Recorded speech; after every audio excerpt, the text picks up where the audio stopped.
Then we went from, you know, the backwards by design, so filling out the whole story plan after watching it, and then like choosing one draft, going through, and I guess that's where we're kind of we talked about the little mini lessons of all these things that we were doing, like using picture prompts, and how can we describe how can we make that picture sound better by adding adjectives? Like, so we've done some of these things, but it's still, I feel we've done all these things, but now what? And I guess that's where I'm gonna kind of hit my roadblock, because there's a part of me that wants to go, like, I feel like I would be evaluating harder because we've done so many steps, but is that necessarily right either? Well, you run the risk, like, I mean, with my grade sixers, I just gave them a whole spiel because they did a big project and hardly any of them fulfilled the criteria. We did the same thing. They had some on project 2 and I gave them the checklist. We went through everything and they still handed in incomplete work. So I took a risk and said, you know what, like, you didn't do as well as you thought because I gave you these steps, and I took some of that ownership and said maybe I didn't describe it well enough for you, but that's a risk too, because then the kids who thought that they did do it and worked hard will say, well, now I'll never get it because I thought I did it. So it's so hard to figure that out, but I wanted to put the ownership on them. They said you had the time, and so I did kind of slam them on this one project and then set it up as a growth discussion, but it's still tricky. And so, and even now knowing and reflecting on my process this week, because Natasha asked, you know, would anyone, and I said, well, I'm trying something right now, and I'd be willing just to, so of course I slammed through this. We started last week to be done so I could have some samples for you. But I'm almost wondering if we don't almost do one phase and actually assess it. Right. Now we all go, now how are we gonna make this better? Because then I think maybe it would have more meaning to it if they actually saw what they were assessed on and understanding then that, which then obviously that's back to that rubric question. So Right. if we were looking at the first phase,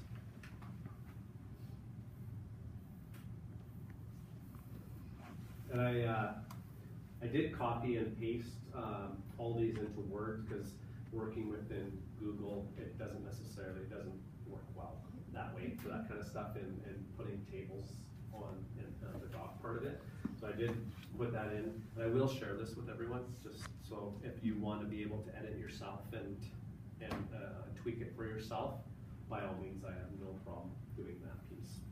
So going back to this rubric part, I think it's good that you've gone through the whole process once, and then you can go back and assess each part, but I'm wondering if I liked how you did that whole paragraph, and you all did it. So then maybe you have the master of, you know, there's 8 capitals, there's this, and they have to find them all, and then assess them based on that, and say, well, you didn't find them, you know, like really concretely set it out.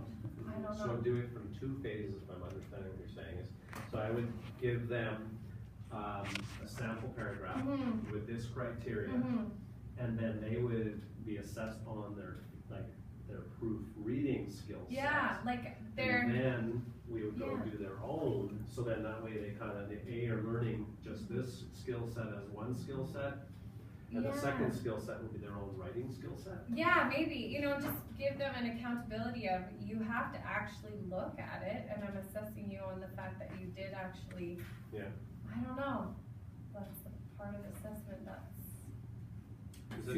What do you do if somebody doesn't know what alliteration words are, or they don't know what nouns are or adjectives, and they're supposed to assess something they don't know, even though you did go over that stuff, right? Yeah.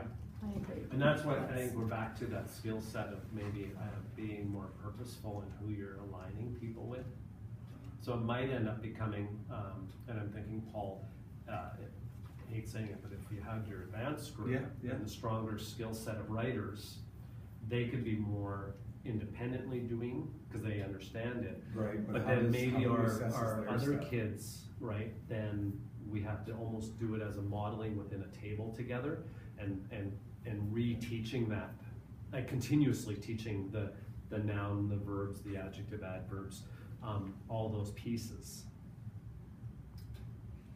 When you scaffold the little items, so for instance like commas and capitalizing I's and things like that, does the scaffolding process begin with with the story and the paragraphs and then lead into this assignment, or are there like individual assignments for each of those? Their daily work, so Okay. every day, our students, we call them daily five, I call them daily five, Melanie, you call them? Daily doozy. Yeah, daily doozies. So what happens is consistently every day there's some form of language arts assignment that we do. So underline the cause and effect for a story, correct these sentences, what's a possessive noun, like, Right, okay. so we're constantly, every day, we have 5 language arts questions. Identify the adverb in the sentence. So Yeah. we do those continuously, but we Right. also, from that, we do mini lessons too. Okay. So that kind of leads us Into into those things, each of these things. Because like I think with things, for instance, commas, if I'm thinking of how I would want to teach commas eventually, maybe like starting with something such as how commas save life. So it's time to eat, Grandpa, and then where does that comma go to save life? To me, as if I was a student, it's funny, right? And that's intriguing, and maybe that would then now encourage me like, well, then we have to make sentences that if there's no comma, either something happens that we didn't mean to happen, and then how do we fix that with a comma? Might Absolutely. be interesting. Yeah. Yeah, and I guess sometimes we always take things for granted too, meaning, you know, we're in grade 4 and we're still, number one thing, capital letters start every sentence. Like, I have kids who don't even capitalize their names, like things like that. Like Grade it's just- 5. and- Pronoun I, small the I but drives yeah, me crazy.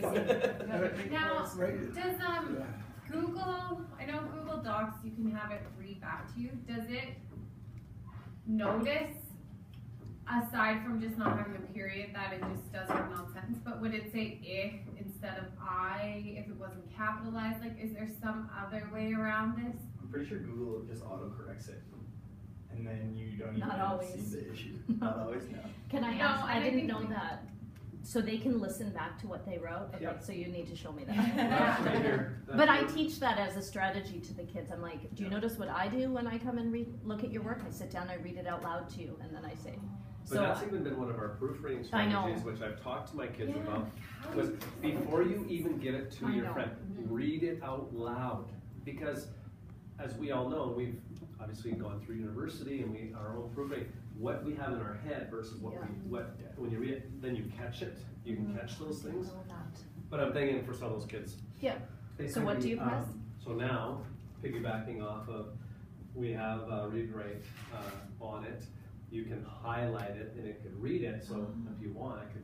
Like I wonder if that would Well, just wait one second. Let's just help, take out. but.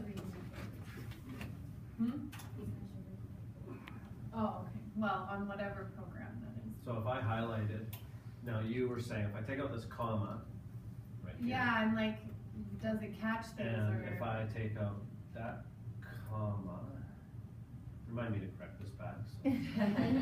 And take out this period. And now if I highlight my paragraph,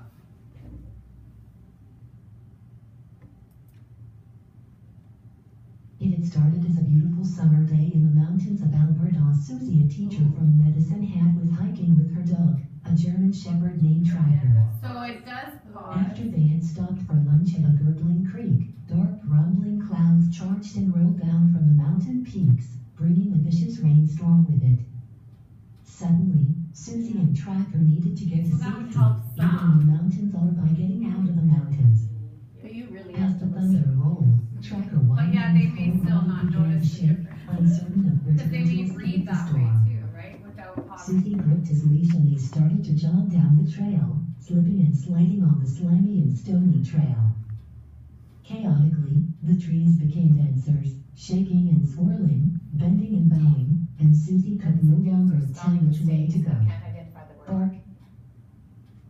water surged to the left, towing Susie like a skier behind a motorboat, stopping only when he reached the door of a snug cabin to wait out the storm. Susie had learned a lot of important lessons about being prepared and hiking with a reliable buddy in the mountains. Assessment. Acronym FAIR. So, Liz, Like, I'm wondering if it's like really spelled really horrifically, right? Or they just have no clue what the word is. Yeah, or if you have a small I Mm-hmm. instead of a capital. This is bad. It had started as a beautiful summer day in the mountains of Alberta. Okay. It had started as a beautiful summer day in the mountains of Alberta. Susie, a teacher from Medicine Hat, was hiking. Yeah, like it That might would help. catch a few That would more, help. but So as part of the proofreading step, is actually have them go through Yes, and actually listen to their work Yes. once. it's a good idea. but Yeah. but that still doesn't eliminate the fact that some are just not going to care, and that's kind of where you're stuck, right? Is Well, we can give you all these skills, but then how do you make them care about it? I mean, that's, I guess if we look at that intrinsic piece, like that self-motivation, some kids have it, other kids don't. Yes. Yeah. And I guess maybe that might help also, because the majority of the kids, if they were being that, there was that assessment piece in the middle. Okay, so what is that? You know, if we went and maybe broke it down so we didn't get all 4 phases and then I'm assessing, Mm-hmm. maybe it's to even show that growth, the parents could be as step 1, this is what you got. Now, of course, the goal is to improve from here to here, and we should be able to see that difference. Like definitely when I've read through them, a majority of the kids, their writing did get better, but maybe not to how much better I thought it should get to. And I think it's important too to remember that for it to get better, it needs to get better like spontaneously. Like, so when you're doing your weekly, what do you need to know, or whatever you call them, Yeah. they should be able to, whatever you're assessing, they should be able to do it that day there, right? Like that's where the assessment should be from, not just from the one they got to do over and over 5 times. Yeah. Mm-hmm. And Yeah, so- transfer skill. And I think it's also individual too. I mean, I'm at a different part in the process, but I have one little guy who I don't think will ever get to proficient and may not by the end No. of the year. And you look at it, but he's made a huge, just going back to read, he's handed his work right away. I'm done. I just want to be done. I'm like, go back and read it. And it's taken, almost years, but he's improved so much. Is it anywhere? It's probably still beginning. But it's, for him, it's moved all the way like 3 levels. Like, it's huge, and we've only done the first step. Like, it's just he would have never ever gone back and looked at his work again, and he hasn't. He's handed something in to me, and I'd say, well, do you notice something missing? Yeah, I'm okay with it, right? And he just doesn't want to. So Did you find at all that as kids were getting feedback, that they wanted to change their story yes, quite significantly? I had some rewrite it Yeah. totally, Yeah. start over. Yeah, and some of that I would say more of my higher academic kids were more in tune to that part, that they really changed from where they were to, like the one student, Toby, he had outright just said, I completely rewrote, and went through that whole process. So it was, I can see that. I also think what Melanie, what you just mentioned reminds me kind of, sometimes as yes, I know we're marking for outcomes, so then I'm thinking of it as maybe for the very first one that just kind of just came to my head, all this is language, the rules of language. So maybe that's all this one is being assessed on for our report card kind of thing, is that the rules of language. Then the next phase, if we're adding now in the descriptive piece, right? Then we can be getting, then that's a different one. So then it's obviously still the rules of language are important for the next phase, but then also now here's the next part. And maybe that's where that rubric piece has to come in, is that specific, exactly what we're marking each one for. But then I guess ultimately back to what